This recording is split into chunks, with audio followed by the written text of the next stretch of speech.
What's going on, everyone? Dottz Gaming here, and today I'm bringing you guys my top 10 tips video for new players in Star Wars: The Old Republic. So this game has been around for quite some time, and I actually just got into playing it recently myself. I have a couple videos on my channel about the game if you would like to take a look. But with me getting into this game, a bunch of other people have decided to also try it as well, and they've asked me if I've had any tips for them from the initial stages of my personal leveling process in Journey in SWTOR. And so I figured I'd give you guys my top 10 tips today of things that I have personally found helpful from playing my first couple of weeks in the game. So my first tip for you guys, number one, do not blast through the questing. So Star Wars: The Old Republic is heavily story based, and the quest stories are honestly really good. I know me typically, like when I play my MMOs, I try to get to end game as quick as possible, get to the PvP content as quick as possible. But this is one of the first games that's really like grabbed me story wise, and I've actually been playing through it and have been enjoying it a lot. And thankfully you don't need to have like any, I think, background in Star Wars and knowledge about Star Wars to even enjoy the stories. I know me, you know, typically I feel like most people, the movies inspire them to try the game, but for me, it was actually the vice versa. I've started watching the Star Wars movies now because of this game, and I've enjoyed the stories anyway, and now I've enjoyed them more as I've started to watch the movies. But the cool thing about the quest stories and the story content in Star Wars is that you have a ton of different dialogue options based on the situation that you always get to respond, and all of the quests are voice acted. Now, the in-game story is based on your faction and your class. Each class also has 2 advanced classes or sub-specs, and those classes then each have their own specs as well. So you have the overarching class with the story, then 2 subclasses or advanced classes you can do, and then, like I said, those classes then have their own specs. There's also stories on each planet as well, which I do highly recommend doing. And the class and story quests can be shown by a purple icon on your map. My second tip for you guys is going to be to subscribe for at least 1 month. Now, I know this might seem like a weird tip to have to sub to the game, but I'll explain. So Star Wars has different account statuses in the game: subscriber, preferred, and free to play. The subscription for this game gives you full access to all content, as well as lifts any restrictions that are on your account. As a free to play player, you have quite a bit of restrictions on your account, but subscribing obviously will lift all of those.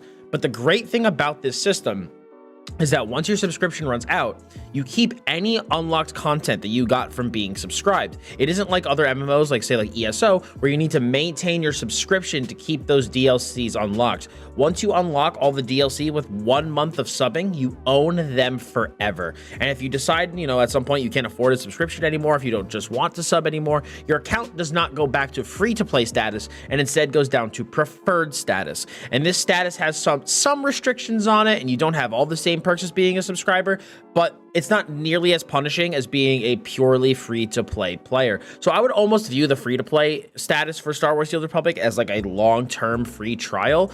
And if you plan on playing the game for long-term, I would simply buy like maybe 1 month of game time for only 15 USD, and that'll give you an immense amount of value for an incredibly low buy-in price for a game nowadays.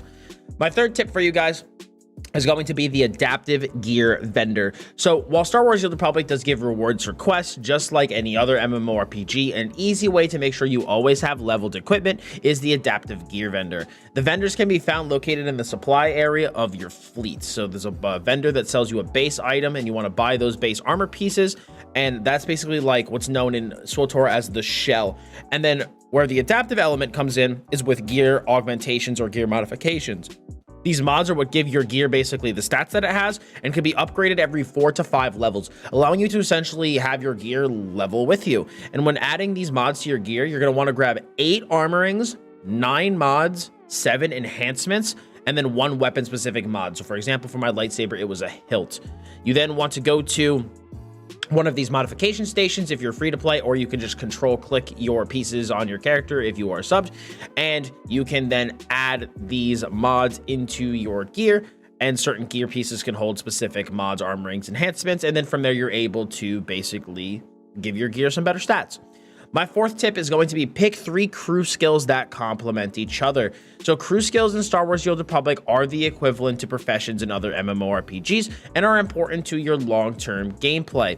The reason being is that professions are an amazing way to make money, and they also serve as like a vehicle to be able to create certain items that you're going to need at end game for your character, which will therefore save you a ton of money in the long run. So as you can see, lots of money are tied to your crew skills. Now, as a subscriber, you can gain access to 3 crew skills. Preferred will give you 2, and free to play will only give you 1.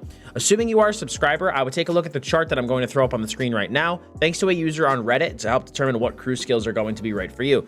Personally, myself, I did biochem, bioanalysis, and diplomacy to be able to create a lot of the consumable items that I'd want at endgame, which, you know, and which crew skills you're going to want for you and your gameplay playthrough are ultimately up to you though. So pick the ones that you think are going to suit your playthrough the best. My 5th tip is going to be to grab your speeder, aka your mount, at level 10.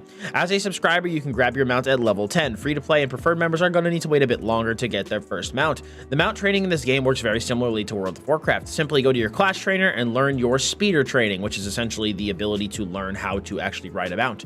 Then you're going to want to go to a speeder vendor and buy your first mount. The mount that you buy and the type does not matter, as they'll move at the speed that corresponds to your speeder training level. To bind your mount to your action bars, press P, go to vehicles, and bind your mount of choice to your action bars. My 6th tip is going to be to create your legacy and check available perks. The legacy system in Star Wars: The Old Republic can essentially be thought of as a count progression or achievements for accomplishing or doing certain things. This menu can be accessed by clicking Y. The first time, you'll need to give your legacy a name, and then you'll be able to look at the menu. Thankfully, leveling your legacy is relatively easy. Simply play the game and gain experience. As you naturally do things in game, your legacy level will increase. If you want to look through specific achievements and tasks to accomplish, you can also scroll through the different achievement lists. When you name your legacy, it'll also show that additional name above your character. If you do want to hide this, simply bring up your character pane, hit the title icon, and uncheck show legacy surname. Now, why do I bring the legacy menu up? The reason I bring it up is because your legacy can actually give your characters account-wide a ton of quality of life perks. By clicking global unlocks and then clicking other, you can see a bunch of great perks here for your account. Your legacy simply needs to hit a certain level, and then using credits, which is this in-game's gold currency, you could unlock the perk for your account. Now, hypothetically, if you don't want to wait to level your legacy, you could always just use the microtransaction currency called cartel coins to unlock the perks that you want.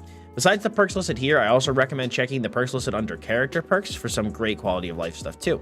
I personally recommend prioritizing Legacy Travel, Legacy Fleet Pass, and Rocket Boost underneath global unlocks, as well as priority transport perks underneath character perks. These things will help you navigate the universe of Star Wars: The Old Republic much more quickly, allowing you to spend less time traveling and more time doing the things you need to do. To bind these skills, simply click P, Legacy, and you'll find your bindable perks there. My 7th tip is going to be to change your mouse sensitivity in your game files. When you first power up Star Wars: The Old Republic, you're going to notice that your mouse moves at approximately the speed of light. Unfortunately, there's no way to actually lower this sensitivity in the game. You can lower the camera rotation speed in the settings to 0% and it will do nothing. So what you're going to want to do is close out of Star Wars: The Old Republic, and you're going to want to go to your C drive, or you're going to want to go to your C drive, users, whatever your Windows username is, app data, local, SWTOR, and settings. You need to make sure that you also have hidden folders viewable in order to do this, through your Windows Explorer. You're going to want to click the file that says whatever your account name is _account. You're then going to want to add the following line to the file: controls _ camera rotation speed equals 0.08.